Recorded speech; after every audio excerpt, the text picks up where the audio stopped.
जय जगन्नाथ नमस्कार welcome to orbiter support मु राधा सार आपण सामने नुआ टॉपिक नुआ वीडियो आपण माने जानते 7th पे कमिशन अवधि 31 डिसेंबर 2025 बेलू सरी जाउछि। तो समस्त कर्मचारी अनेक बसचंती जे 8th पे कमिशन केबे लागू हबो। आज टॉपिक रही 8th पे कमिशन केबे गठन हबो, केबे लागू हबो, फिटमेंट फैक्टर कौन रहिबो, विशेषज्ञ मानकर मत कौन रही से संपर्क में आज डिटेल्स वीडियो को शेष पर्यंत देखंतु। चैनल सब्सक्राइब करनथिले सब्सक्राइब करी नोटिफिकेशन बेल ऑन करंतु, जहा फल जेते बेले ई चैनल अपडेट वीडियो आसीबो प्रथमे नोटिफिकेशन रे आपनको सूचना मिल जिवो। वीडियो टी भल लागिथिले लाइक और शेयर करिया पे भूलिबे नै। 7th पे कमिशन रो अवधि सर जाउची डिसेंबर 31 2025 सुधा। टिके हमें पछकु फेरी जिबा। 7th पे कमिशन गठन हला फेब्रुआरी 2014 मसिया किंतु लागू हला जनवरी 2016 मसिया। तो तार जो टर्म्स ऑफ रेफरेंस दाखल करिया पे तांको पाखा पाखी 2 वर्ष समय लागिथिला। वर्तमान केंद्र और राज्यर समस्त कर्मचारी 8th पे कमिशन गठन एवं तार टर्म्स ऑफ रेफरेंस उपरे नजर रखिछन्ति। द इकोनॉमिक्स टाइम्स रे एक रिपोर्ट आधार रे 8th पे कमिशन लागू प्रक्रिया घुंची पारे, जोटा कि आशा करा जाउथला जे जनवरी 2026 ठार लागू हबो, सेटा आउट के घुंचीबार संभावना अछि। कारण 7th पे कमिशन रो जो टर्म्स ऑफ रेफरेंस आसीथिला ताकू कमिशन को लागिथिला केते ना 2 वर्ष समय लागिला।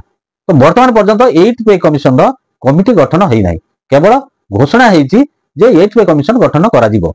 ता परवर्ती पर्याय रे कोनोसी कार्य वर्तमान पर्यंत ऑफिशियल डिक्लेरेशन हेइ नाही।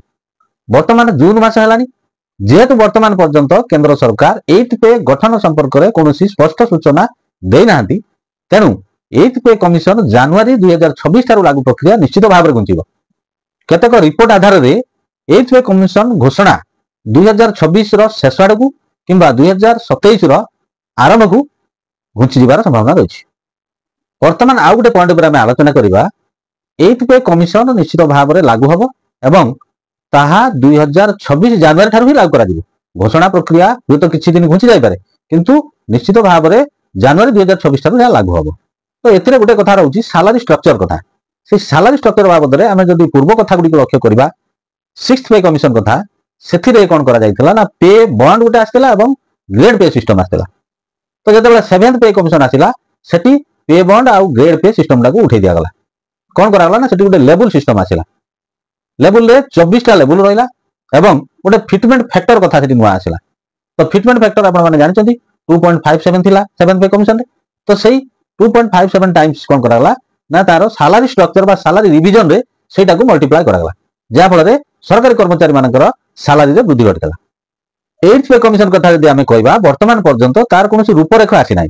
6th पे कमिशन रे जो स्ट्रक्चर थिला 7th पे कमिशन रे ताकू परिवर्तन कराला। तेनु 8th पे कमिशन रे फिटमेंट फैक्टर रहइबो कि सेटा अन्य कोनोसी परिवर्तित होई कि आसीबो, तार किछि रूपरेख वर्तमान पर्यंत आसी नाही।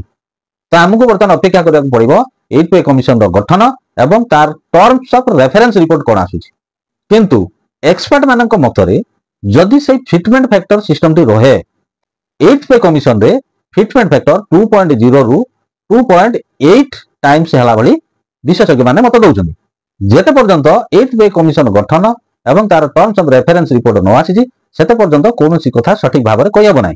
गोटिए कथा स्पष्ट होउछि, जेहेतु वर्तमान पर्यंत 8th पे कमिशन गठन होई नाही, तेनु जनवरी 2026 ठारु 8th पे कमिशन घोषणा हबाटा संभव नुही।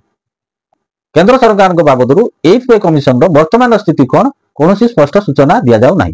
किंतु कर्मचारी संगठन माने बारंबार सरकार पाखरे दाबी रखुचंती जे यथाशीघ्र 8th पे कमिशन गठन करा जाउ, तार रूपरेख प्रस्तुत हो, तार अध्यक्ष चयन करा जाउ, जा फल टर्म्स ऑफ रेफरेंस रिपोर्ट आसीबा पई समय तांका हाथ रहिबो एवं सेमाने ठीक भाव रे रिपोर्ट दाखल कर परिबे। 8th पे कमिशन गठन प्रक्रिया जते घुंची घुंची जीवो, तार लागू प्रक्रिया मध्ये घुंची घुंची जीवो।